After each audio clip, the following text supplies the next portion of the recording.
Good evening, everyone, and welcome to another episode of our Dead Men Tales, our 7th Sea Chronicle. I am the Ravnos Archon. My name is Will. I will be your storyteller this evening. I apologize in advance. Last we left off with our group, we lost, unfortunately, our Castilian associate. Scheduling and life situations are the detriment of any tabletop role-playing game. But we opened up with May and Freki seeing Angel vanish into a crowd and a bunch of people suddenly gasping and backing away. When they arrived at his location, they saw that there was the smell of sulfur kind of lingering in the air and a pewter rose in a hand, kind of as an offering. May recognized it as a Hexenwerk curse, and she gave Freki a small black shawl to wrap it up in, and they both got to see that as the fabric touched the pewter, it started to eat up the color. But wrapping it up a few times and putting it into a leather satchel, they spirited away into a corner of some bag to be investigated later. We turned the scene into a dramatic sequence as they investigated the situation. Freki did a little bit of crowd work, while May turned her attention to the scene as a whole. And they took to the roofs to try and get some better angles. But aside from a couple of stray cats and some people coming and going, there was nothing real to see there. They heard a woman scream from about a block down from them, and as they arrived along with some of the city guards, they saw a woman's body in a pool of blood that looked like they had seen the wrong end of the sword or some kind of weapon. But as she was turned around, May also realized that there were 3 small claw marks across her face. They were told that Angel had been to the Knights of the Cross and the Rose, but that he was not a member. He was petitioning to become a member of the order. They took off and decided to go check in with Angel's sellsword contact in the city. And they also learned that he had not been around, and that aside from trying to go investigate the Order of the Knights of the Cross and the Rose, that there wasn't really much that he knew about Angel. The group decided, the duo now decided to go to Eisen, where the Hexenwerk originated, where May has most of her resources tied up. And on the way there, they checked in on the older gentleman who owned Gigi, the performing bear. They asked him if he had any information about what areas might be safe and not safe in Eisen. And then they took a riverboat up. And on the trip, May shared some of her connection to her homeland as they pushed further and further inland. She opened up about her relationship with her husband for a little bit, and why the apothecary in the Eisen quarter of the Castilian city might have reacted the way she did to hearing her last name. But we left off with Freki trying to clear up the overgrowth of May's abandoned home, while she went into the village proper to gather up some supplies and some food for them. And that's where we're going to pick up with our little dynamic duo here. It's good to see you guys again. Been a while. Things are... Yes, it has. Things are a little wild in Eisen. It's been a while since May has been here. How long do you think May has left her homeland for?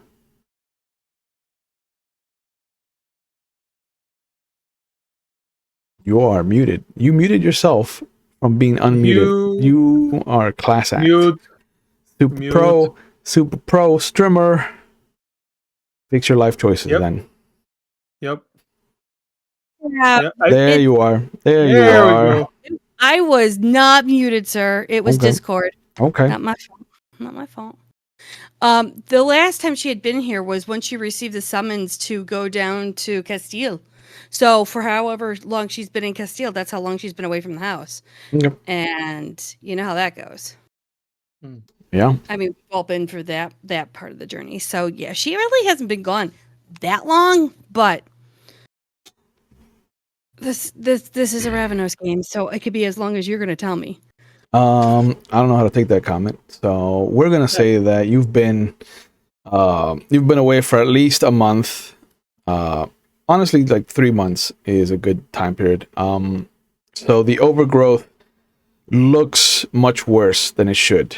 On your way out towards the village, you can definitely see that something has forced the plants up to reclaim your home.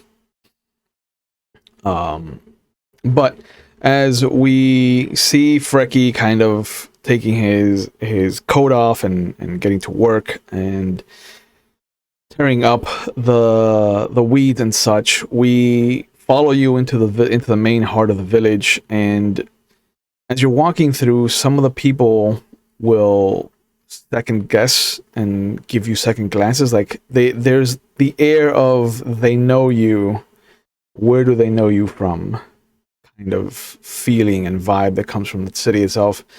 And an older gentleman looks at you as he is setting up his table of books outside his shop, and there's a moment where he drops the 2 other books that he had in his hands, and there's a smile that crosses his face. And he just looks at you and goes, Adelaide, is that you? How are you doing? Yeah. Oh. And he just comes around the table and comes and grabs your hands. It hurts that you were dead. You know me, I'm too hard to kill. Oh, no. I was down in Castile for some work. What has happened to the manor? I come home and it's deserted. There has been strange occurrences since your husband's... He trails off, but it's okay. I understand. Yeah. It's a difficult subject to breach, I think. Please, let me make you some tea. Come inside. Oh, okay, sure. I brought a friend who is getting to work right now on the weeds, and I saw the livestock is all gone. I saw the house was ransacked. I wanted to. I got nothing in there, so I have to come here for the food and everything. What kind of tea do you have? So I need something strong. Well, I will let you pick then. And he takes out four You're different good, decanters. I believe you. You do this, yeah. This is Froderick Bertold Vumacher. Sorry. German names are so difficult. You're gonna say something? No. Can I get that spelled out for me? Oh my god, now you want me to fucking... Well, you can type it out in the Discord when you want. Yeah. Let me just copy paste. God forbid you have to spell. Ooh, you guys are getting saucy. Oh my god. Oh, I'll turn this car the fuck around right now, bro. Okay, Dad, do it. So I know him as Bertolt. Yeah. Okay. Yeah. But he brings over 4 square decanters. They're tins, and each one has a little ovular kind of portrait space that's actually like a chalkboard that he has hastily written like what the teas are. You can see that it has been erased several times, and there's a residue of chalk on it. But there are 2 strong ones and 2 kind of, and there's a breakfast one, and then there's a dinner tea. Oh, go to breakfast. They'll have more caffeine in it. Yeah, it's good. Yeah, I hope it's good. I take mine with a sprig of vanilla. Would you like some as well? Yeah, sure. I like a little bit of vanilla. I haven't had it in a while. Yeah, it's good. It's straight from Usura. Oh, really? Oh, yeah. Oh, how's the trading going between that and here? For me, not so good. But Hi. there's Usurans don't like to read, it seems. Well, And he that- he I know motions you've to got the the best greater story, bookstore that so. you've walked into. Bertold is a bookbinder and scribe. But as soon as I can find where I put the name of his shop, I'll tell you what it's called. Of course, I didn't put it in my main notes. It is Isosaur's Reminder is what it's called. It's a bookshop. Okay. You want me to copy and paste that too? I'll do that for you. If you would You know what? be so kind. You know what? Just Bro, to so cut you, much sauce. just to cut you So off at the much sauce is pass. being thrown. Just to cut you off at the pass, because I know I felt it in my gooch that you were like, "Hey, you wanna put that too?" Feel that in your gooch. I mean, Easy. Perfect. Thank you. Yeah. It has been difficult. And you see he starts boiling the water, setting up the small. He's got these intricate little wooden balls that have a netting inside that he is scooping the leaves and he's crushing and splintering some of the vanilla, and he'll actually like smell what's left of it and then hand you the stick. It's not as sweet smelling as you would imagine it to be. There's a bit of earth in it, but he tightens up little balls, lets them fall into the bottom of the cups, and he sets one in front of you and one in front of him. What, and I don't mean this with any hint of displeasure. I am glad to see a familiar face, Adelaide. What has brought you back? Well, the people that the associates I was working with, one turned. Well, I don't like to say such things in polite society. You know what I mean. One was put underneath a curse by a powerful hexen, and I have the thing that he left, and he has turned into stone. So I thought best to come back here to research, find out what happened, and find if there is a cure. But I would never bring this into your doorstep. I'm here just to see what has happened to my house, the village, make sure things are going okay. I would never wish to bring anything onto you, you know. Oh, please. You are a friend. If I am available, I will be more than happy to help in whatever capacity I can offer. I would appreciate the help. I was in the one place in Castile that is more of a international place, and I went to the Eisen section, and I went to an apothecary to maybe see if I can make a little bit of coin to help, you know. Oh, yeah, And she heard my last name, and she gently whooshed me out the door. So I have a feeling that there is something on with my last name or the family name that has poisoned people's ears. I am concerned. I don't think that it is any of your doing, Adelaide. I think that is unfortunate. The rumor mongers that have taken advantage of your disappearance. I think. Speaking of, and you see him start to rummage through some boxes, and the kettle starts to whistle, and he rushes over and pulls it from the fire, fans it off, and goes back to his boxes. Let the water steep a bit before we. There. And he starts rummaging and pulling different things out, and it looks like correspondence. It looks like letters. And he pulls one out that looks a little bit larger than a regular envelope. And he brings it with the kettle. As this arrived, and he stops himself. Forgive me, Adelaide. This arrived a couple of days after the incident. May I? You, of course, this is your husband's, but I assume that now it belongs to you. And there is a beautiful wax seal. The letter has never been opened. And looking at it and looking at the other letters that he pulled out from the box, it looks like he serves as an intermediary between correspondence. And there's a bunch of letters that looks like they've never seen who they're supposed to be delivered to.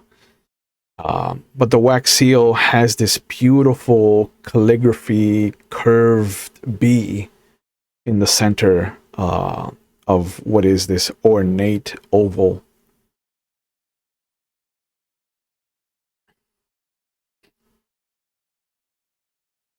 She will look to see who they were addressed to, at least. It just says Dietrich on the front. Are they numbered at all, or is there any sort of order to them? No, it's just a one. Oh, just one? Okay. Yeah. Do you happen to have a knife that I can gently break the seal to preserve the seal to, melt from underneath? Oh, yeah. And he goes over, he pulls out a letter opener. It's thin. It is actually, the moment you touch it, you realize that it's Draken. It's small. It's maybe the length of a middle finger, but it's pure. This is Draken.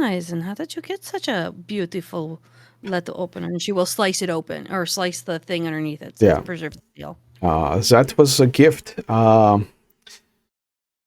It was, I hate to say that it was earned, but I helped a family to find a book that has been lost to time, and brought it back to them, and they were so enthused that they gave me this knife. I did not ask for it, but it is... She will hand it back, of course. Yeah, it has never lost its edge. I've had it for almost 10 years now. That will never lose its edge. So I hear. It's beautiful, though, and she'll open up the letter. Yeah. It is a simple letter. There's a lot of calligraphy that eats up, like, the first letter. It almost looks like it was designed for the first page of a book. Just the way that there's artwork around the D to Dietrich at the top, around the F for friends, and that starts the actual letter itself. And then there is this massive curved double bowl of a W. That's all the signature that the letter has. But it reads, Dietrich, friends of friends have recommended you. I am a man that requires your skill set. I will be in the area with an apprentice of mine from Avalon. He is curious and has some difficulty staying out of trouble, but I have hopes for him. I look forward to meeting all of the children the fates have allowed you to sire. I would have stopped you after one, but I also may be biased. I will see you soon, old friend, W. And attached to the letter with a kind of honeycomb is what looks to be this 5-inch by 3-inch, give or take, tarot card of a sundial. Oh God.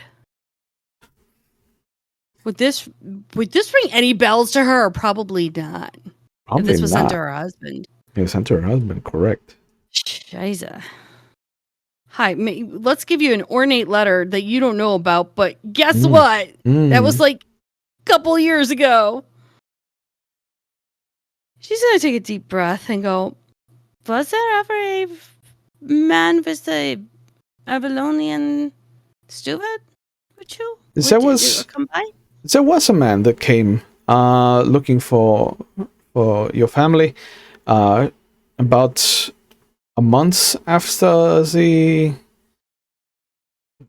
business, and you see that he he is struggling not to bring up any bad memories. And Bertolt, it is past. I- I've come to the resolution. Things are. It is what it is, and I've moved on. I've buried it. it You is can talk plainly. it's if you bad wish. to bring up the troubles of friends. But we are remembering the good times, yeah? It is not trouble. I will try to not let it hinder anymore. Just we will just say before the event. Would that be satisfactory? That will work. But okay. So before and after the event, I think will make things easier. Yeah. Yeah. Keep it simple. Yeah. There was an older gentleman, a Montanian, that came with an Avalonian apprentice. I don't remember his name, but I do remember him scolding his apprentice. What was his name? He would say it with such fervor, almost like a father scolding a child. Malcolm. He would call him Malcolm. Stanley. And always look apologetically for him. And I remember Malcolm's first and last name, correct? Malcolm Ione Rutherford. And she would repeat that. It wasn't Jacob Rutherford, was it? He says, I don't remember the last name from our introductions, but I do remember Malcolm. He would yell at him. Always, Malcolm, no. Malcolm, stop. Malcolm, here. Malcolm, Sounds sit. like a dog. Yeah. Oh, listen, you needed a hunt. Okay, well, that's good to know. I appreciate you holding on to this. I'm sorry that I've been so long. Yeah, you see him shake the box with his foot. There is a lot of correspondence that has not found its way home. Yo's family was not the only ones that suffered from the event. That is fair. Do you have any more for mine house? I will take it off your hands if you wish. I would have to go looking for it. I know When you have time. that looked important. Everything else that has come for you has been menial, perhaps. I do know that there are a couple of letters from your aunt that I have. I would need those if you could. Yeah. That's for investing. I'll make sure to look for them tonight, in fact. And I appreciate it. I did not know that everything was going on, so I was trying to make the house work, and apparently I go off for a job to try and continue to maintain the household, and everything goes kaput. Yeah. And he finishes his tea, goes over to one of the bookshelves and pulls out a thick book. And it has several bookmarks. There's a few strands of thin fabric that he's using for to denote pages. And he starts to flip through it. And he opens it up and slides it around so that you can read it. I hope you don't mind, Adelaide, but while you were gone, the curiosity got the better of me, and I did a little bit of research into your correspondence. And to be fair, I've done research on everyone's correspondence. I've never opened it, but I did look up this, and he taps the wax seal, and he points to a list of names that are set up. On one page, you see the coat of arms for Vodace. On the other page, you see a list of names. Among them is the Bernoulli last name. Yeah, crowns from Verdace. I am writing this down just so I know. Yeah. And from Bernoulli? Bernoulli. Okay. That's weird. I don't know anyone from Veracce. Yeah. I have looked up several family lineages according to the last names there, but there's no gentleman or and to be fair, I've only searched gentlemen as this is what I figured your husband would be dealing with. But there's no gentleman with the first initial W. Yeah, I don't know either. Question: at least could you tell me where did my house keeper go? I don't know. I've been searching for people and I cannot find anyone here that was tending to the house. Several people left. They followed your example after the event, but It wasn't my example. I wasn't exactly awake when I was moved. I understand. But if the Dietrich family could have been affected as such, they felt that they were not as safe as they could be. Your husband had a reputation. Yeah, he did. Of course he did. Of course he. All right. Sorry, I should keep my head straight on this. Please. You are, and he puts his hand out on the table, just kind of palm up. You are in a safe place now, Adelaide. I want you to know that. I appreciate it. It's been a while since I've heard my name. It's good to hear it again. Do you not use your name in your travels? You know I don't use that name. My mom and Joe, we never used our full names. I can change if you would No, like. it's fine. I like hearing it, okay? It's good to hear it again. It's been a while. All right. But, well, I didn't realize everyone was going to up and leave. I'm sorry. No. I would have joined them if I didn't enjoy the weather so much. And the moment he says that, there's a thunder crack. Oh, right on time. The 3 p.m.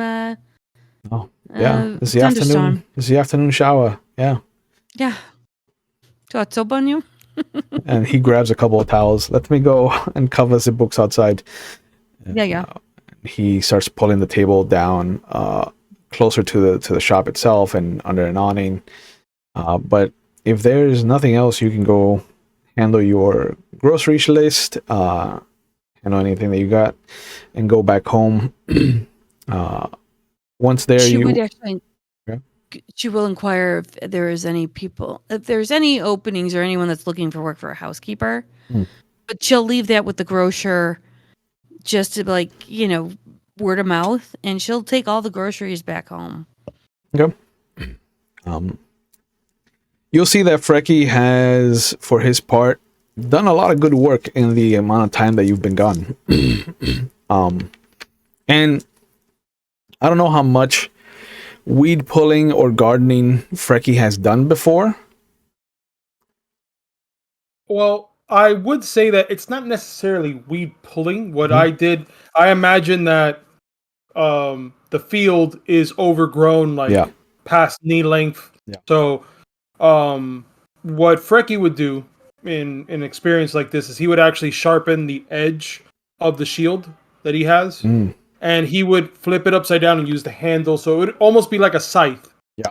Literally just cutting through, essentially. Okay. And when it does start showering, it's when, he's like, oh, I finally could take a shower. And I take off all the stuff, take off my shirt, and I'm literally just shirtless, just running through. The ancestors have blessed me with a shower. Yeah. Which all that's really not a shower because all the grass is now stuck on me as I'm running through. But logic is logic. So he's just. Though he is not here for logicking, he is here for heroism. Yeah. But I would say how long? So how long do I have? So I imagine it's a few hours that I have, right? You have a few hours, as there's a chat and there's like the whole walking around and gathering up the supplies and whatnot. I mean, how big is this? How big is the acreage in the house? Like, how big is the actual lot itself? It's maybe 2 or 3 at the most. Okay. I asked because I would imagine if I didn't stop, I would probably finish by the time she got there. Yeah. It looks like there's 1 acre that was dedicated to some kind of crop. But one of the intermingled with the other acreage, there's not an actual orchard. It's not like one single tree, but there's a collection of trees. Okay. Like any fruit that it's bearing or no? Oh, 100%. There's a few apples that look ripe. Some of the other trees look like they have long since fruited and given up their yield to the time period. It looks like apples and 1 more autumn fruit is coming in. What would May and her family have wanted to plant there among the trees? Oh, there of course should be apples, oranges. Of course we're German. There'll be walnuts, almonds, possibly a pistachio, if possible. But we would have cherries and currants as the bushes, blueberries, and raspberries. Okay. So the berries are at the end of their picking season. Yeah. But the apples are just coming in. When you say at the end of the picking season, that means I wouldn't be able to eat it, correct? You could. They'd just be really sweet. Oh, that's no problem for me. So diabetes. But actually what I would do is what I would do is I imagine it's not barren, but a lot of the field has been pretty much just a mishmash of just weeds that intertwined and choked out the trees that were there. The rows are still mostly there. You can still see like where the trenches were dug for the kind of lines of the crop, as it were. It looks like a lot of care was taken here for cultivating, not just for the family, but definitely it looked like whatever abundance was shared. Mm-hmm. But could I tell? Like I could tell that it hasn't been used for a while. Then, not for a while. Well, I go ahead. This is just the way that I picture it is during this whole time while I'm hungry, I'm literally grabbing an apple. And I'm biting into it, core and all, and I'm spitting the seeds into a separate container. So that later, in my head, I'm like, later on, I'm just going to spit them into the ground and just stomp and go to the next. More apple I think trees. This is how it works. I think this is how it works. Yeah. You are your own little bee. Pollinating maize field. Yeah. I mean, you leave me to my own devices. It's just going to be trees in the back here if you don't stop me. But yeah, after a while, once it starts raining, you will have cleared the field of the overgrowth. You will have a small basket of apples that you've picked that have felt firm and have enough give to kind of feel like there would be a nice treat. And intermingled amongst the apples, there's just this handfuls, fistfuls of berries that you've collected, and a few walnuts. Okay. I will say that I'm more on the sweet side. Mm. I grab the walnuts, but that's just not for me. No. I imagine I take it as that's something that May would like. So, Yeah. but I get an idea, which is probably going to be now I thought Dangerous. about it. Yeah. It's just dangerous. Correct. Does the inside, is there still gas, or is there still as far as the oven stove that would be in there? It's wood burning. So you. Oh, wood burning. Forgive me. Yeah. Yeah, so you would have to go around. Given that you've looked around in the barn itself, there is an entire section. It's like maybe a quarter full of wood. Some of it looks rotted over, but there is this little core of about 36 pieces of wood that look clean enough to burn and kind of use for cooking and warm. By chance, again, because now I have an idea. I have these apples, and I found the wood. I wanted to know if inside the house, I can imagine it would probably be stale, but I'm looking for bread. You will find bread that is closer to penicillin than bread. Ah, then never mind. There's like little mushrooms growing out of it. Ah, okay, because I was going to attempt to make a pie, but I'm not going to do that now. I like where your head's at. Even Freki looks at that and goes, "No, I wouldn't." No, I wouldn't eat that. that's gonna be a no for me, dog. Yeah. If I wouldn't feed that to my wolf, I wouldn't eat it. So, But you hear, as the rain is in a lull, the sound of the gate opening and closing, and a couple of voices as the grocer and some of the other businesses that May has gone to have offered their people to help carry whatever goods have been requested, and they come over. In the time period, Freki has also found a thin and tall kerosene like carafe for the lamps. okay, and it still has oil in it. Mm-hmm. It's about half full. Oh, awesome.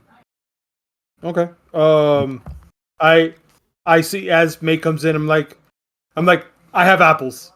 I have apples, and then I dig into my pocket for the walnuts because I don't know where to put walnuts, so I just had it in my pocket. Yeah. I go and I think you would like these, and I just.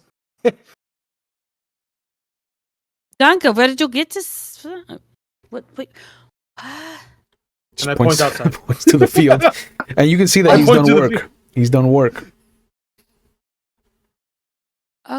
I'm gonna sit down for a moment. Yeah. Okay. No, of course. I mean, I actually should just go back outside and try to wash off. So I'm there trying to chase a rain cloud if it's still going, just so that I can. The rain cloud will be light. there for at least It's gonna be there for a little bit longer, but not much. But the people that came with you kind of drop off the goods. And they all kind of nod, Frau, thank you. Dankeschön. And they'll go off on their way. Still start on packing away and such, and start cooking. It is going to take the better part of 2 or 3 months to get up and running with everything that you have planned out.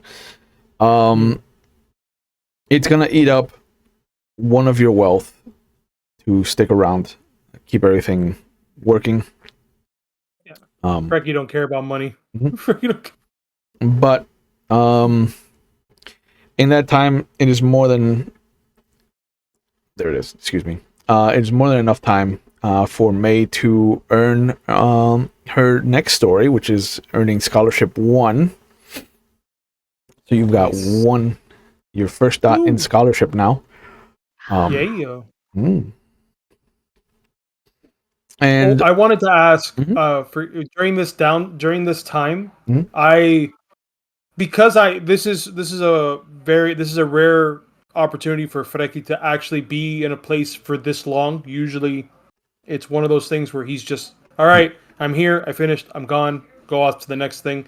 So because I've stayed here for an extended period of time, I don't want to be feel like an outcast as much. So I would want to actually learn how to speak the language here in Eisen, or at least attempt to. So it'll be very broken, but I want to be at least be able to say some words. Yeah. Depending on what. Yep. Could I interject? And I would have him. I take him into the. That's not me. Hi, buzzing. She would actually take him into the village and introduce him to people, and then slowly have him start talking to people to work on his icing, if that's okay. Yeah, I don't mind working with that. Given that Bertold is a bookbinder and scribe, he would be the best to kind of teach him. But yeah, you get to meet some of the people in the village. You get to meet Bertold. And Bertold is a thin gentleman. It looks like he's never known the weight of an actual like weightlifting implement. He's lithe. He's always in a collarless shirt, a vest. He has a little kind of like John Waters pencil thin mustache that has little spots of gray in it. His hair has this shock of gray that shoots out from the temples on either side of him, but it's mostly black. Grayish blue eyes, and as you saw, he is kind of squeamish about certain things. Yeah. But he's otherwise a lovely gentleman. He always has at least 3 options for teas whenever you go visit him. Whichever tea, I just take whatever it is just flavored water, hot flavored water. So I'm just like, okay. It is. It's fine.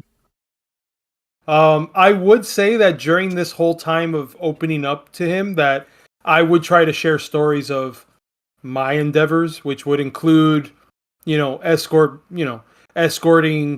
high-end people to go from one city to the next, having to rough up some people, in some cases split people in twain, but it just happens. And I would go, and as I see him, I would talk to him in detail on these things. The more gruesome your stories become, the more time he tries to avoid you.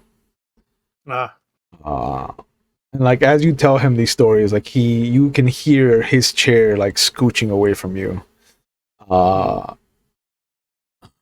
He is the kind of person that abhors violence, and the mention of it kind of makes him sick. So he wouldn't. There are moments where you the first time that you describe splitting a man in two, you seem like, yeah, you don't say. Yeah, it's very good. Are you okay? Yeah, it's good. No, okay. So anyway, as I pulled the shield out from his shoulder, where at least where his shoulder used to be, and then just keep Yeah, and there's always every time there's always that little noise. Yeah.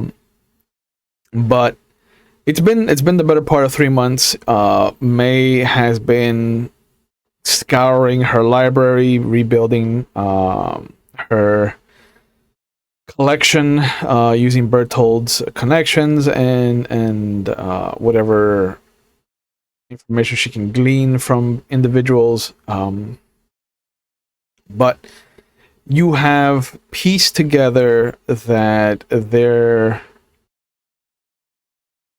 is some connection between what happened to you and somebody's search for an artifact somewhere that may have been in the area at one point, but that had been tied to the name Dietrich in some way, shape, or form.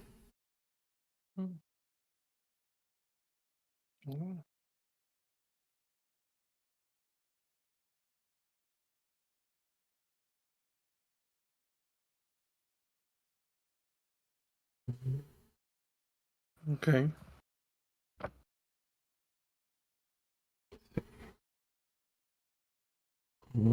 Where is this name?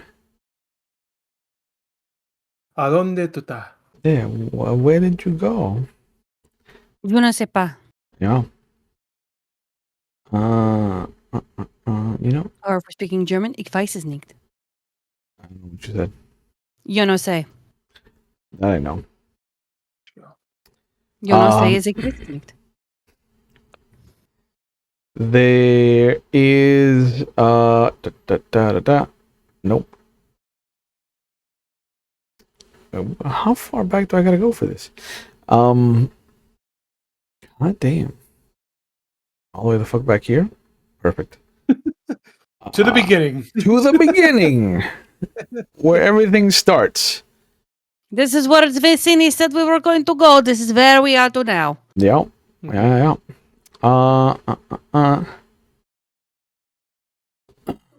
Yeah, there is mentions of some kind of Thurna artifact that passed through the village at some point within the last century.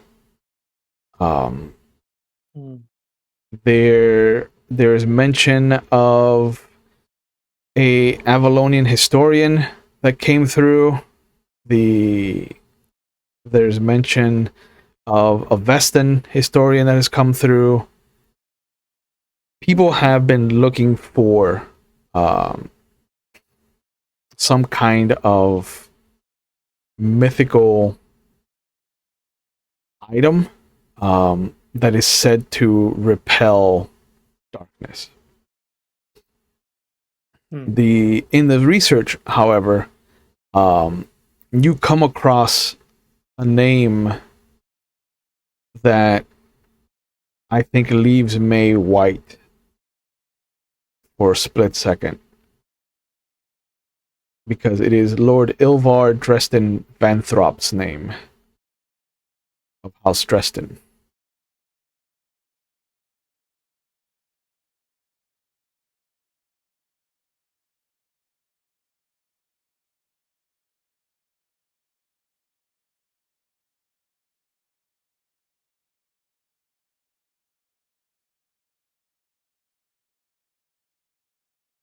For the Junie, would you remind the Junie about this lord that I can't pronounce his name because that was wow.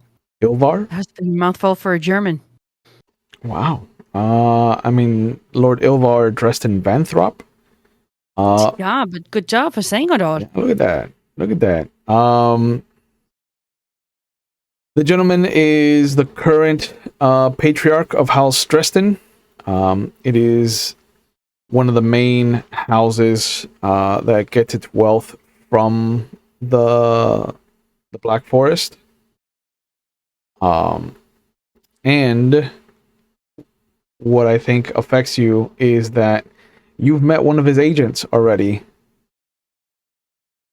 back in San Agustin. The once famous privateer known as Ignacio Guadalupe del Mar was an agent that Oh my god, the peacock. the peacock. A peacock. The peacock, baby.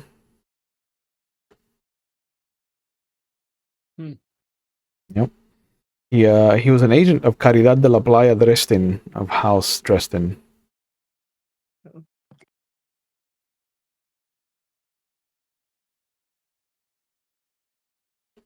Let me copy and paste these because I know you're gonna be asking for them. So Probably. let me just cut you off at the pass again. Ignacio. Ignacio. Call him Iggy. Sir, what would you play with your life? Caridad de la playa. No. But those are the names that you find that kind of linger in your research. By chance would May, I don't know if May would be sharing this information with me as she's doing the research. Up to May. Yeah, she'd keep him abreast. Look, he understands the craziness that is going on, and she can't turn around. She's got no one else to turn to. Okay. Might as well. Yeah, right. But I'm trying to recollect it in my travels if I've heard any of these names. You've heard of Ignacio. He was renowned Castilian privateer. The stories say that there's only one pirate that has ever gotten away from him. And who would that be? That is a Barba Blanca, the pirate Whitebeard. Ah, okay. By any chance is he affiliated with any group?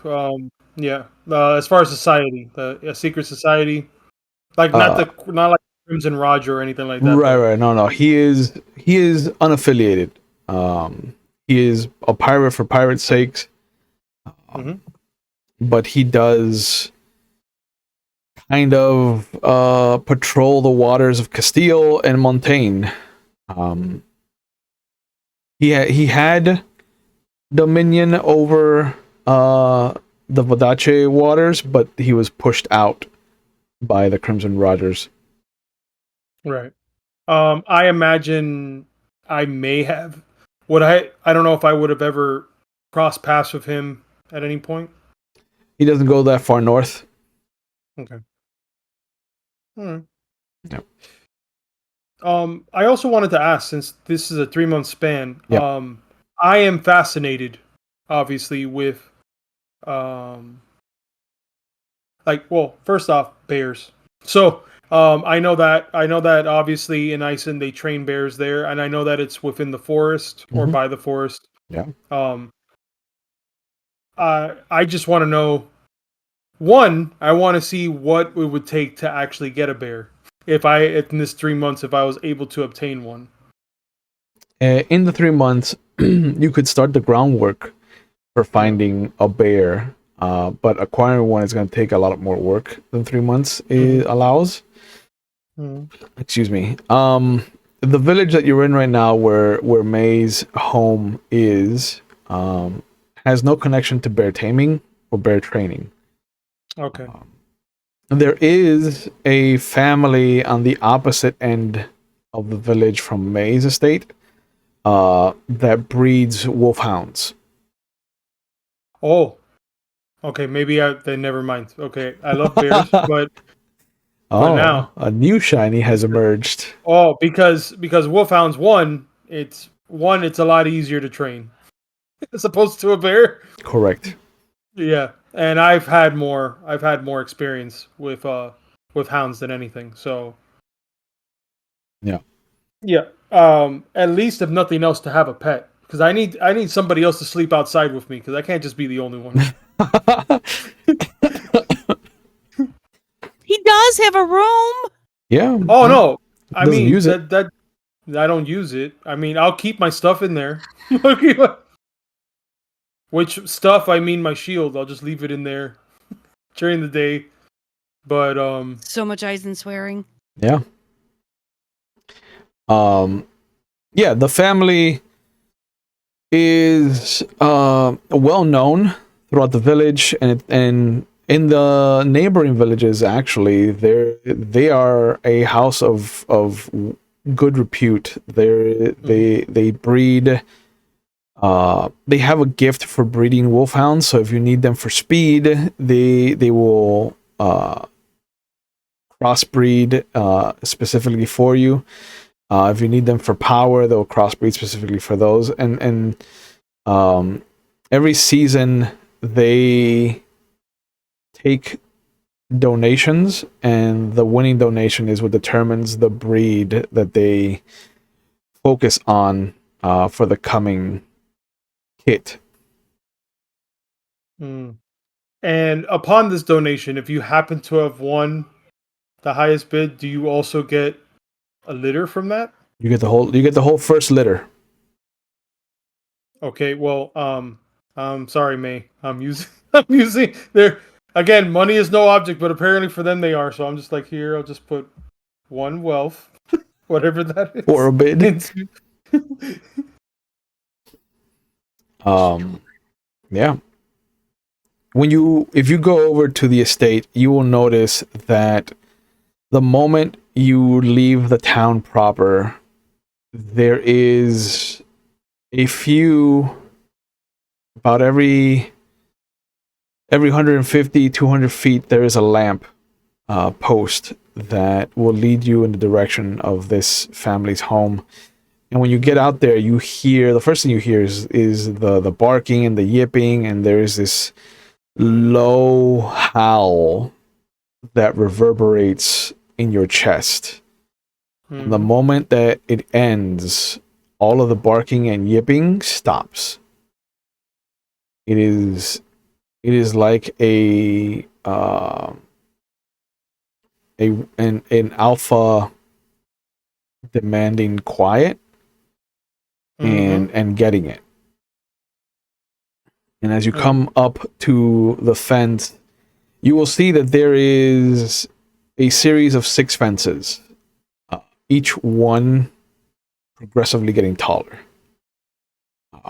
Right, because they can jump. Correct. And there's only 2 fences that kind of separate the estate from the forest, and the other 4 fences are there to keep the wolfhounds in, and they have a wide like pasture to just roll around in. But you will see that between the 5th and 6th fences is where they keep the kind of wooden cages that have been made into homes for them. And when I say cages, it's just to give you an idea of how they're housed. But these dogs are taken care of. It's like it's an enclosure. It's not like necessarily, you don't call it a cage because a cage they couldn't move much. An enclosure is more like you gave them a house. Correct. That you gave them a room that they can go into. So and you will see that there is about 24 pups. What you imagine are pups, but they're already at your waist. Oh, but they're puppies. Yeah.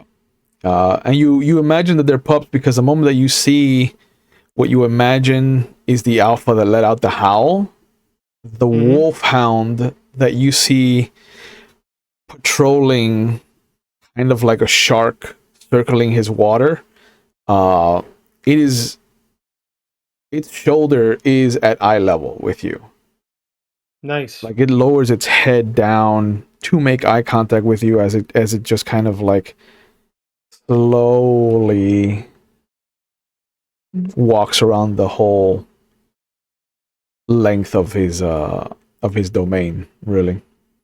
But you will see this rotund gentleman, maybe about just a couple of millimeters north of 5'2", come out. He has the Dr. Light from Mega Man kind of donut of white hair, a little monocle that hangs from a pocket on his shirt, a open vest, slacks, boots, and this fat mustache of hair that takes up the entire bottom of his face. Oh, Uh, okay. but he comes over. He's like, "Oh, this is a large gentleman. Hello." Good evening, sir. I am. I put out my hands just so that. Are the hounds free roam at the moment, or are they just in their? They're Like, in in other words, their okay, their space. okay. So, and I put my hands up only so that it signals to them that I'm of no threat Yeah, to anything. So I have the to. alpha stops immediately when you put your hands up. Yep. I look over at the alpha and I actually, what I'll do is I put one hand down and I'll actually grab up some of the dirt that's there and actually put it towards my nose. And I will actually place my head down without looking into him, at least to show a sign of respect actually to this animal that's protecting the area. Um, I look over to the gentleman. I go, my apologies. I am Freki Broadside. I I was told of your wonderful establishment of taking care of such fine looking animals. Oh, yeah. Who told you? It is good to meet you. My name is Johan. Oh, Johan, it's such a. And I put my hand on. I go, oh, in my culture we don't hug. We don't shake hands. And I go and I actually give him a hug. He dives in and he brings his arms around you. He is a barrel of a man, and you can feel his like jolliness. And he even tries to like lift you up a little bit. Oh, you sir are pretty funny. And I go ahead and I just lift him up. Ah, But then I put him down. You have gotten And then the I put better him of down. me. Yeah, look at you. Yeah. I put him down immediately, and I look back at the alpha Yeah, like, okay, no, this it is. has taken a step. It has taken a step towards you. Yeah.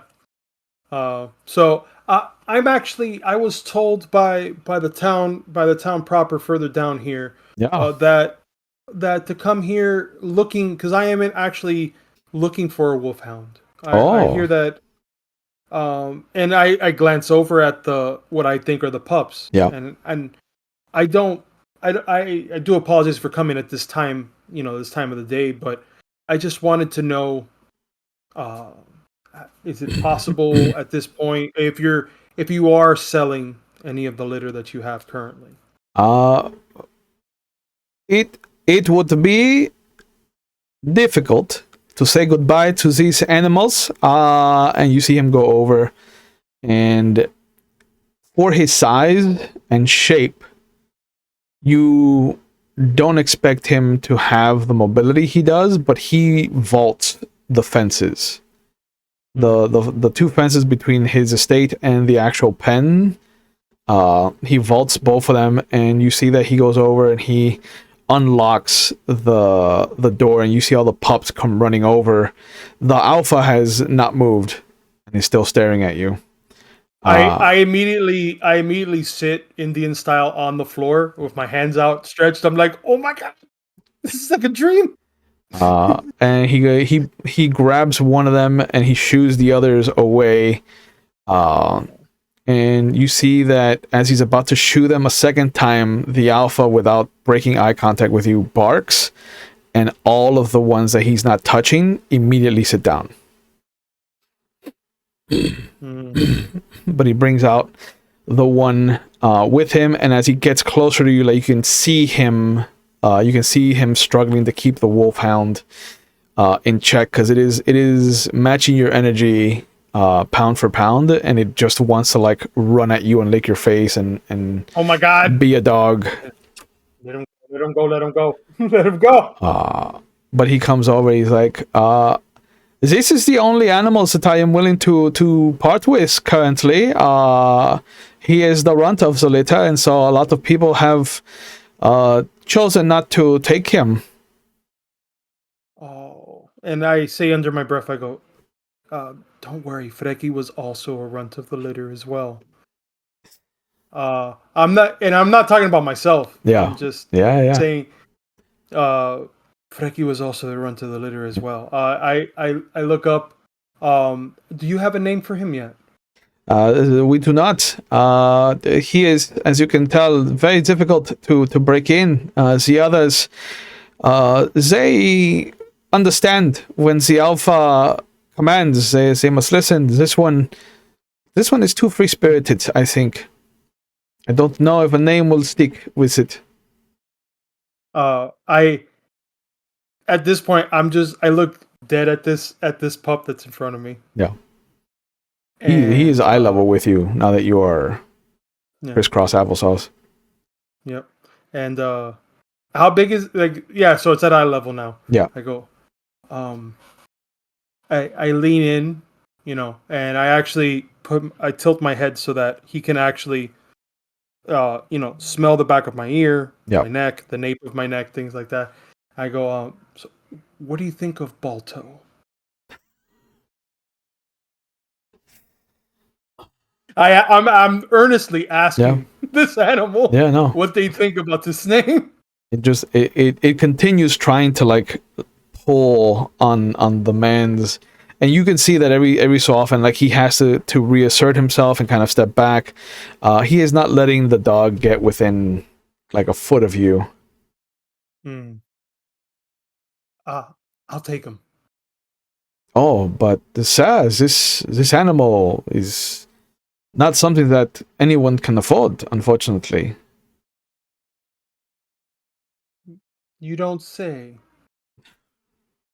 These animals are bred. Every year there's a new breed. I take meticulous care to pair my alpha with someone who will give us the desired clutch. But you said but you said Balto here is the runt of the litter. Yeah. I would not call him that. That is not his name.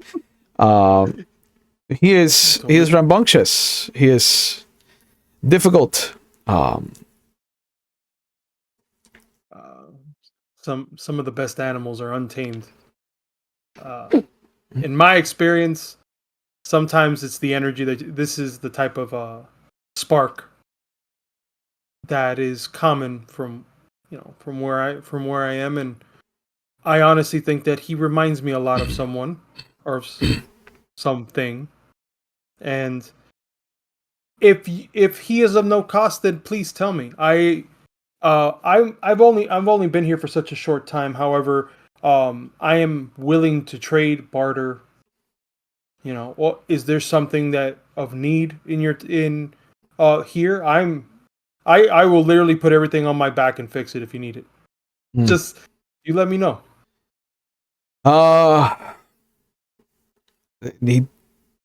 You see him bring his other hand up and he whistles, and at that moment the dog kind of like looks up at him.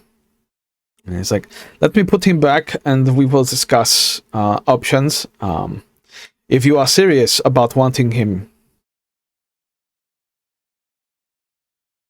Yes. Very well. As he's doing that, I wanted to look back at the alpha, what the alpha's doing. Hasn't moved. There's been very little movement, but you've heard it growling and yipping under its breath, and all of the other pups have come around and have basically stood at attention around it. What I'm going to do, since I'm still in crisscross applesauce, I will actually tilt all the way down, putting my hands out, fingers outstretched like that. And I'll actually do a low, not cuffing. It's not cuffing. It's it's like a low growl, only just to show that, it's not of any aggression. It's more of just saying, this is, don't worry, I'm not here for anything other than taking this puppy. And Johan takes him back and puts him in the enclosure. And he comes back to you. Come, let us go inside. We will discuss the dog. And as you go inside, you will see that there are other past breeds that have been taxidermied and are on display inside like the main open area of the house, the main foyer. And everyone that he passes on the way to his desk, there is this kind of very gentle, very respectful kind of pat and slide of the hand around the head of the animal. It looks like this is not just another breeder, like this is somebody that understands the wolfhound and what they represent. And he sits down at the desk and he says, you said you were here for a short amount of time and that you're looking for companionship, yeah? What makes you think that you can make a companion from a wolfhound? I'll go ahead and I'll actually take off the coat and show pretty much bite marks across, I'll show scars where it shows up bite marks across shoulder, across like my forearm that you'll see, and it's a lot of scratches. I go, well, as you can tell, I've also was a previous owner of a wild animal that is, not unlike Balto here. And he looks at your wounds. Oh, but this is a small animal. This is not a wolfhound. Oh, I mean, I would say that if considering the wolf that I took care of, the wolf that I've had, for a good portion of my life, it has taught me to be able to be around this animal to the point that it's not a stark change that I would institute to Balto, and I'm gonna keep calling him Balto. Yeah, sure. Because if I keep saying it, he's gonna keep calling it that. Yeah. This is a gradual process. It is like having a child, really, and needing for them to know that they are safe around me and establishing that connection of having an alpha and beta. And I know that it's not going to be an easy process, and given the amount of energy that Balto has, I take it's going to be a challenge. But nothing in life is worth trying if it's not challenging. I understand. He pulls out a piece of paper and dips his quill in the little inkwell, and he furiously writes down a number and he shows it to you. Okay. It is almost a little over a wealth worth of monies. Mm-hmm. That is the Eisen equivalent of how much as a dog would go for as a hound. If it is too much for you, I understand. This is not something that can easily be... I literally put down one wealth onto the table. I'm like, okay, where do I sign? Yep. Like, here's my wealth token, bro. Take it. I'm like, oh, very well.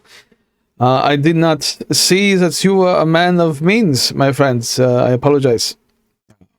Oh, no, don't trust me. I don't take any offense. The fact that I have this is actually a sign of good fortune, not because of anything other than me requesting to keep it. I'm more of a if I have it, I must use it type of person. He goes into a different drawer and pulls out what looks to be 3 contracts, and he lays them out one next to the other. Let me guess, they're all written in Eisen, and I'm like, okay.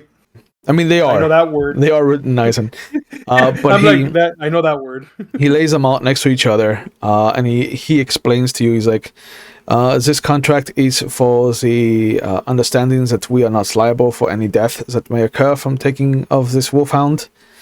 This license is for the understanding that whatever training the wolfhound has before you take possession of it is at your leisure, and then this is just a contract to make sure that you tell everyone that you come across that asks about the wolfhounds where you got it and who facilitated that for you. And then he goes over and he grabs what looked like a piece of art off of the wall, and you see that it's actually leather straps that have been fashioned into a kind of harness. And it looks like it grows with him. Like you can set it to different lengths and sizes so that it'll grow with him. Excuse me. And then he also gives you a long cord of leather that is your leash. Here you are. I will allow you. I will allow you to harness him yourself. Then you have chosen a name for him. I dead stare at him. You already know the name. I refuse to call him that. Come, and he takes you outside and tells you to wait by the outermost fence, and he brings back your dog, and just kind of pulls him out and holds him by the scruff of the neck. He's like, I will hold him here while you put the harness on him. No need. Let him go. I crouch. I take a wide stance, and I crouch down just so that I'm lowered to the ground so that I can take a hit because I know it's about to happen. Yeah, and he gives you a look, like Johan gives you a look. He's like, well, if you are sure, I will release him to you. Yeah. And he opens his hand, and the dog immediately shoots forward like a missile. Okay, so I crashes into you. Yeah. When he does that, I'm literally grabbing it. I will absorb that hit and fall back, but make sure to grab just so that I can go ahead and put the harness and just start working that in. All while doing that, I'm not going to bite down, but I will nip at his ear, letting him know that this is not a when he gets a little too aggressive, let's just put it that way. Okay. Yeah. There's a bit of back and forth. You can tell that he doesn't want to be harnessed, but he will submit. Look, I don't like clothes either, but we're gonna have to wear this for now, okay? Mm-hmm.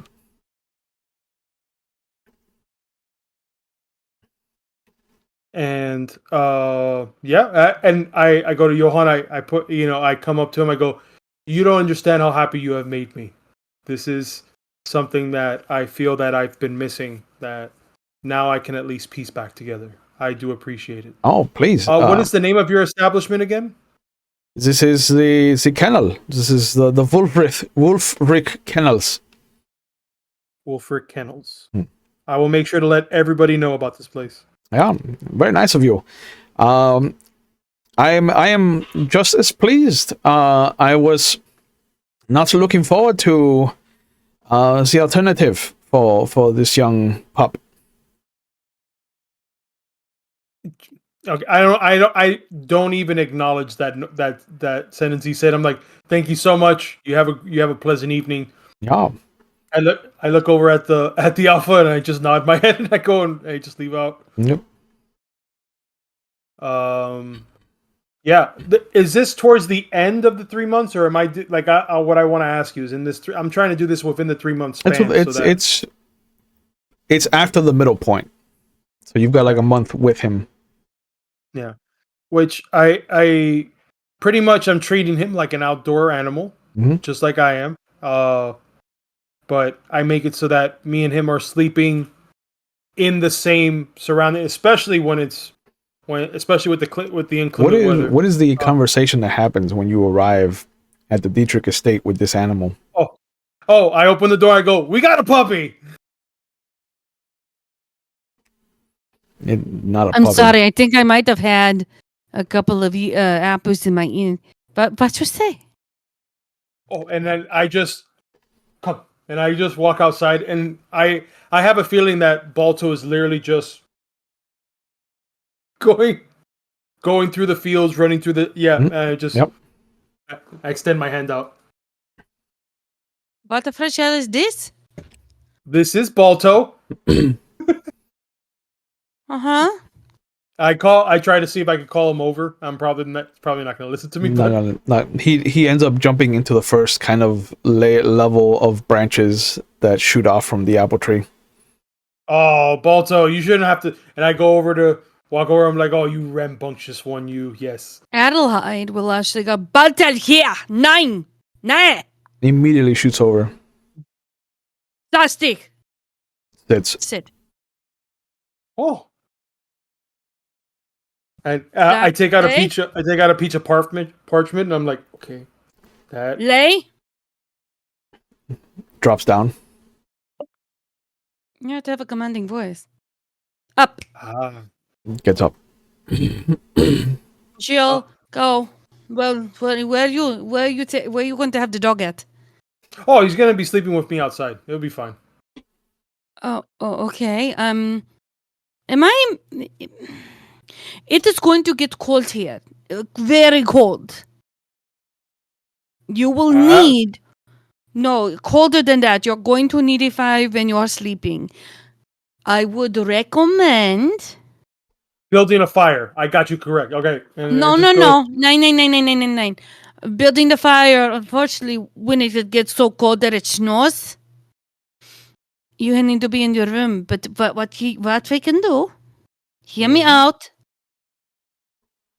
Mm-hmm. What we can do is we can take all of the furniture out and make a nice heaped pile of leaves and such with the twigs and stuff that you like, with a bit of the ground, and make it kind of like what you do now, but on the floor, so that you and what is this? Let me see the room. I just want to ask: is the room that was given to me by chance? Well, actually, no. How about this? Oh, it's a fresh room. No one has ever been in it. Oh, no one's ever been in it. No. And it obviously has a window to the outside. There's two. Windows, large windows. So what if I fashion one of those windows just to become a door for Balto to come in? You want the back room then, because the back room has a door to the balcony. Okay. Yes, that'll work. That'll work just fine. Then you have the room. You both are staying in the winter in there. The dog barks. I don't want to hear any sounds from you. Wolf, I learned. No, I learned. What was it? Heal. I think is what I think. I don't know what the word is in Eisen for heal, but I know I learned. That is one of the things that I wanted to make sure to learn at least. Sure. I mean, we can teach. He's a puppy. We can have him teach you. We can teach him Vesten if you want. He's young enough to learn. No. This is good. I honestly want to make this as easy as possible for Balto. I can tell that he already understands Eisen, so I think I can learn a couple words and then go from here and there. He barks again. Boss! You want to contribute to this conversation? She looks to the dog. He sits and just starts open mouth panting. I think he needs what do you want to do, Balto? You want to go back outside? Would you want some water? When was the last time he had Wasser? Oh. How about when was the last time he ate? That's a good question. Yes! I go and I grab some of the walnuts. Actually, no. Wait, wolves can't have walnuts. No. Use some of the meat that I had had browned and burnt a little. You give them meat, or you give them the mixture of that and bread. I guess I'll give him my food. Because I like burnt ends, but I will give it to Balto. Balto, yes. You never. When was the last time you raised a hound? Oh, I've never raised a hound. It was more of a small. I've never touched a dog before in my life. I've had a wolf, yes, but not a wolf hound. This is a little different. Yes, I imagine it's the same. 9. Yes, this is gonna 9. be And he this is starts gonna be eating. great. He starts eating the burnt tips. You Yeah. dumb cough. Dunk off. Thank you. God, Thank you. Okay. This is where I teach you. You bit off more than you can chew. The dog what do you mean? barks. I can chew this plenty good. I don't think I need to worry about. This is when you took on more tasks that you can handle. But it's only one task. It is not fun task. This is like raising a child. When was the last time you raised a child? Nope, never done that. But, but, uh, I think if you give me some time, you will see that he will come around. I will. Oh, I I'm will not worried break. about him. I'm worried about you. There's a difference. When you say I'm worried, I'm not worried about him, and you point down at where the dog was, the dog is gone. Yeah, Oh. she knows. Balto's on the loose. This unsurprised face at the moment. Balto's on the loose. No, Balto. May just starts walking into the grove because she knows it's Balto. probably where it's at. same tree. She just starts walking. Yeah, same tree. I'm actually gonna go to the tree then where he's at and Yep. just be like, what are you? And I actually put myself in there with him. I'm like, what's going on? He barks at you the moment you start climbing the tree. Yeah. He doesn't want you climbing the tree. Is he by any chance? Am I noticing that he is?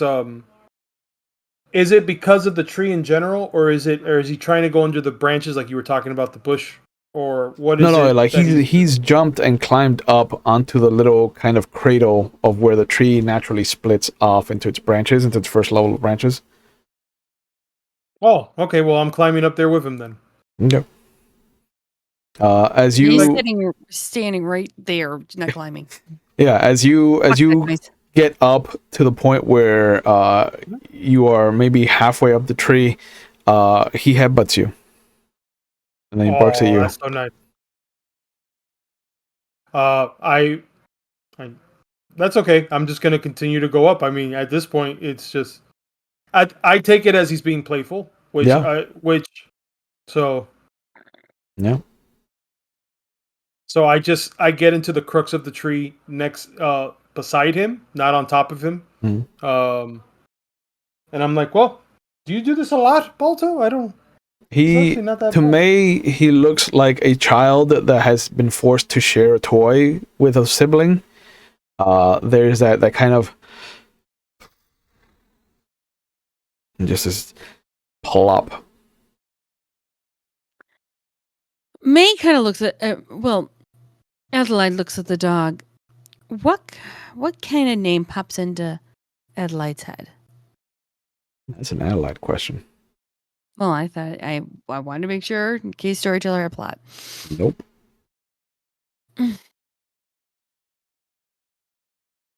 When I wrote what was going to happen this episode, there is nothing about a wolfhound in my notes at all. So Well, we're off the reservation. rails again. So Yeah. She'll look up. Ansel. No response. Okay. All right, Balto. I take it I'm getting in trouble. I just say it. I say it in like in a low enough voice that I'm only talking to him. I'm like, all right. So I go ahead and I take myself down. Yeah. And you see that the moment you start to move, like he plops down on his side and he starts to push you with its back leg. He's like, this is mine. Get off. This is mine. Man, good Friedrich, you're being a stubborn dog. And then she'll kind of walk past for a moment. Yep. Did May and her husband have an animal for their children? Every child had one. This is old hat to her. Yeah. This is reminding her of the family, so she's gonna just walk over to where the crypt is to try and see if any work's been done. If not, she'll just kind of brush over all the dead leaves and such, just to kind of remember for a moment. Yeah. See what the dog does, because dogs are always attached to families or ghosts of families. Yeah. So there is the traditional sized headstone for where your husband is buried. And then there are varying sizes that kind of litter the landscape around him that are equivalent to the age of the child that it is representing. But as you clean them off and take any of the debris that's kind of naturally fallen onto the area, you'll see that the dog is looking in your direction. There's a sadness in his face. she kind of watches him and watches what Renke does. And she'll just kind of go over to her husband's headstone and lean on it for a moment. And she'll look directly at the dog and go, I don't know, Balto, what you think? Kind of almost like she's having a conversation with her husband. Yeah. And then she looks over to Renke and kind of motions him over. There's a roll of thunder in the distance. I go ahead and I plop myself down. Actually, no, I won't do that. I'll just stand there.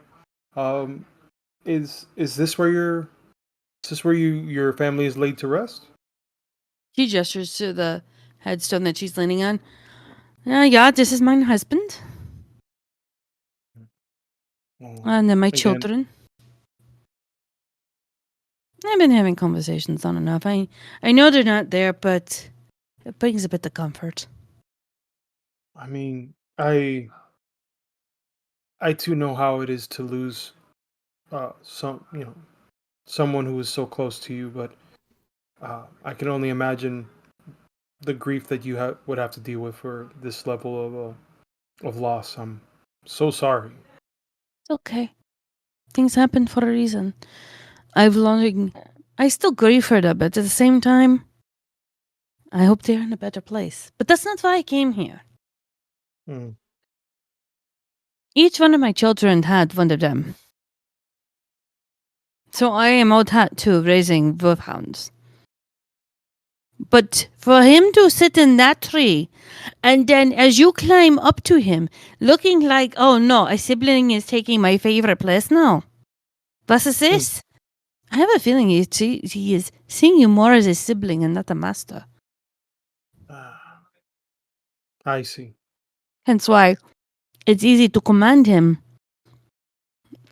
Don't get me wrong. It's good to be friends, yeah? It's good to have a friend and a companion, yeah? Mm-hmm. You just have to have a firmer voice. Mine husband was kind of like you at times. He would be playful with the dogs and kind of gently roughhouse. But when it came down to work and came down to things, there was a, how do you say, crack of the whip. There is a time to be a parent, and there's a time to have fun. So you're going to have to decide on you and what role you want to play with the dog. You bought him. That is fine. I have no problem. But the way you're working with him right now, it seems like he has more of his thought of you being his sibling, not his master. Freki pauses for a moment and he looks over at Balto. Where's Balto doing right now? His ears have perked up and he's looking towards the front of the estate. And down the road, long before he ever comes into vision, you will see that Balto kind of climbs down and stands at attention, just kind of softly growling in the direction of the gate as Bertolt comes up. I look over at Balto, and I think I just take what May just told me, and I go, Balto, come in. He looks at you for a moment. The head tilts. Say it to get more family. I actually dig a little bit with my foot into the ground a little bit. Balto, komen. There's a moment where his head comes back up, and it's almost like he glares for a moment, and then he starts to step towards you. Balto schnell. He rushes over.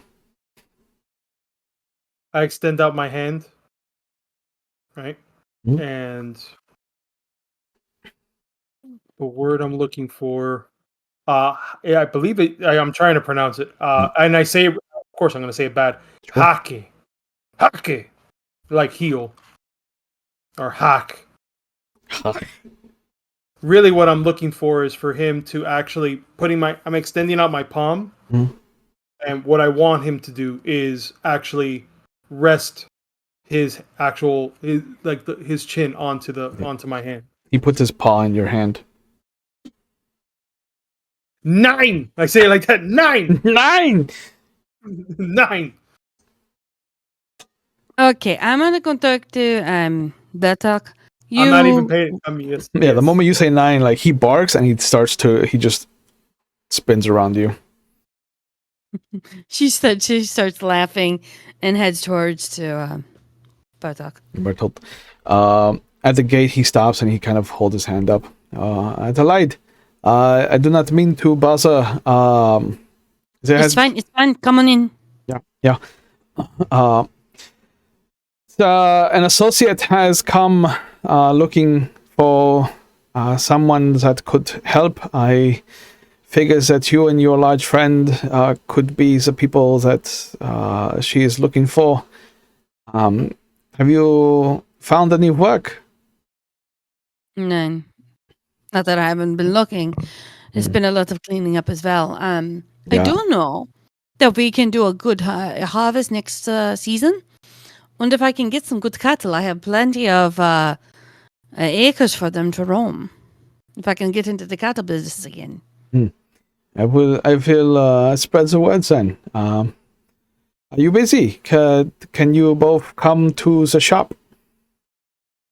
Yeah, sure. Freki, Bertha, come. And the dog just happily. Huh? We both meanders look. over, yeah. I have a feeling that we just both go. Just The dog is the first one to kind of just like, come over. And immediately Bertolt kind of takes a step back. That is a big dog. I did not know that you were growing, hosting. Oh no, Freki decided to get the wolfhound, but the wolfhound, knowing how to raise them, is quite easy to control and manage. I can handle it. Yeah. Yeah, it does listen to me at least. while this is happening, I'm actually putting the harness or attempting to put the harness on Balto. Yeah, he thinks you're trying to play with him, so he'll like try and duck and weave. But sit. He immediately stops and sits. She doesn't even look. She can hear it. Yeah. Mother's intuition, so she's just like, "Oh no, we're not playing this game right now." Yeah. Nope. And at that moment, he does let you put the harness on him. And I put the leash. I'll go ahead and attach the leash to it. I'm like, and I look at it. I look at Balto. Listen to me and to Mom. Yep. Yep, it's happened. That's She it. just looks at- She just looks at Bertolt and be like, "See, it's easy to command if you know how to do it." Is that the same can be said for all men? But I wasn't talking about the man. I was talking about the hound. What? But I will ask for some discretion. The friend of mine that has come asking for help is not from Eisen. Where's he from? She is from Vodache. There is trouble Vodache? across the border. Is she in trouble? Not her, but the person that requires assistance might be. Come, there is much to discuss, and I have tea to brew. Oh, good one to have tea. I like this already. Yay, flavored water. Yeah. Listen, this has more caffeine. This has more caffeine than the coffee you had. So be happy. This has been actually more powerful kick than you have had in with your coffee. So Yeah. And as you enter Bertold's bookshop, you will see two women. One is older, wizened, full of gray hair with memories of black kind of interspersed in her bun, wearing what looks to be a nun's habit for the Church of the Prophet, the Vatican Church, and the other is a young woman who I think I have a description of. Oh. Did I not ask the question about how to describe yourself to a blind person? I didn't, because I'm an asshole. Perfect. I don't have a description for Katerina. But we will meet our strange younger woman the next time we meet, because this is a good point to call it for tonight. So thank you guys. It's been a while since we got to play some 7C, so I'm feeling I know. feeling really strange and happy. I know. I do apologize for derailing it a little bit. No, You please, should not have listen. said Wolfhound. You should not have said Wolfhound. Listen, I am a firm believer that the players have as much control over the narrative. So if you want a wolfhound, you're going to get a wolfhound. It's like you were there for the shield incident during the Brunches and Dragons game, where it's just like I said one thing wrong about the shield, and you were like, "This thing is cursed," and I was like, "It is now." Yep. Sure. Now it is. Now It is now. Yeah. I'm just happy that it wasn't a bear. You don't think May can handle a bear? I didn't want to deal with bear. You don't want to wake up with a bear's mouth all over your face? No. Nope. Not a fucking chance in hell. No. Nope. That is a cursed idea that I want you to erase from your mind, please and thank you. Sure. The adventures we'll have now with Bolto. Yeah, right? What a good wolfhound. He is the bestest boy. Yes. He is the bestest boy. It is his boy all over. Yeah. But as always, thank you guys for being a part of this. Thank you for the audience for joining us. I want to give you guys a chance to plug whatever you're doing. We'll start with you, May. What are you up to, and where can people find you on the internet if you want to be found? I am on the internet. It's not hard to find me. I'm literally like whoring myself around the internet between Twitter, Instagram, Twitter, Instagram, Blue Sky, and a whole bunch of others. Look for Ginny Von Esch. That's where I'm at. Saturday, RPG table. We are going for another stroll through Chicago in Vampire: The Last Breath, where my baby vampires are learning a whole bunch of things and learning they reincarnated and a whole bunch of other wonderful things that they're actually getting into politics now. I love that you have your one player who is like the information font, the ringer of the table, because everybody's just like, you're the one that knows things. How do we handle this? And he's just like, oh, all right. Well, I mean, this is what I know. The best thing is that he's the thin blood. Yeah. Yeah. Yeah. And he's been longer than all of them. DC by Night on Sundays will not come back on roll call until next year. Ooh. But we are going to have a new, we're all new characters. So that's going to be fun.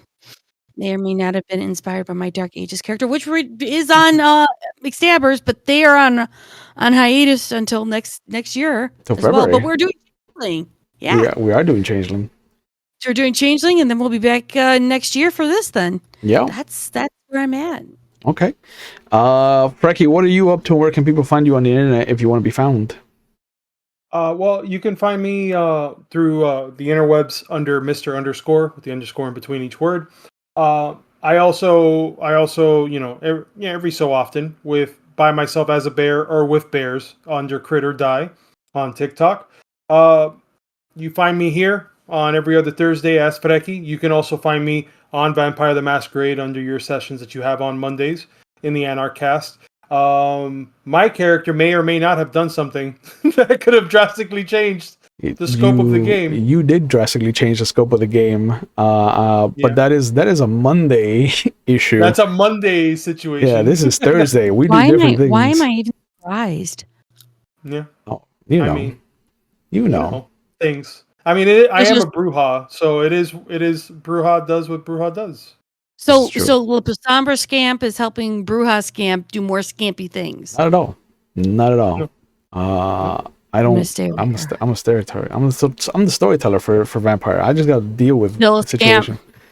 He's just got to deal with the fact of what we brought to the table, and then he's like, "All right, I guess we're just gonna have to change everything." Guess we're gonna have to change. My favorite moment about Monday was he sends me a message. He's like, "Hey, I'm gonna do this," and then I give him a bunch of fun interactions with the character he wants to throw under the bus, and I'm like, oh, he's having a good time with them. He's not gonna do this. He does it anyway, and I'm just like, okay, all right, well, yeah. I mean, the thing is that my character was a former state senator, so I can play up a character long enough to be able to do something. So, but yes, that's neither here nor there. You can find me there, and. Honestly, I will delve deep into my bag of dice as a dice goblin, and also D&D wherever it leads me to. So there you go. So as always, we take mental health on the channel very seriously. So please know that it is okay to not be okay. And if you need help and you're watching live, there are phone numbers going up in our Twitch chat. They'll be in the description box if you're watching on YouTube at your leisure. There are people out there and there are resources to find if you go looking. If you're not in the United States or you don't do well with text messages or phone calls, findahelpline.com is a link that's up now as well. That'll be in the description box. It'll help you find the resources in the area that you're living in if you're not in the United States, but it'll also give you resources within the United States in case you, like I said, you don't deal well with phone calls or talking to people and things like that. Mondays on the channel are for Vampire the Masquerade, like we were just talking about. It's a two-part story that follows a Camarilla coterie and an NR coterie alternating on different Mondays. Tuesdays are for Legend of the Five Rings and Werewolf of the Wild West. And Thursdays are for 7th Sea, like you saw tonight, and Old Gods of Appalachia, which just started. If you want to catch me as a player and not ruining people's lives as a storyteller, you can catch me on Wednesdays at McStabber Studios for their Vampire the Dark Ages, where I play a La Sombra that has done nothing wrong in his entire unlife. But that is on break until February. Right now we're playing Changeling the Dreaming, where I play a troll grump that is unhappy all the time. I think somebody in the McStabber Discord compared him to Captain Holt from Brooklyn Nine-Nine, and now I have a merger of Ron Swanson and Captain Holt to live up to as far as Oscar is concerned. And in January, on Fridays, you can catch me at McStabber Studios as they start their version, their storyline of Old Gods of Appalachia, as I'm just assuming that Shanky McStabber is just going to take out all his frustrations from the salt incident on me, because I don't think he's ever experienced a greater joy than when I am suffering, just from the comments he's made about the Changeling game so far. So that'll be fun to watch, I think. Very different character from Oscar, from Agustin, and I'm looking forward to any comments we're gonna get about him, because I think Father Green is gonna be quite the character to watch. But as always, thank you guys again. Thank you for being a part of this. We will see you when we see you. Please take care of yourselves and have a good night. Bye.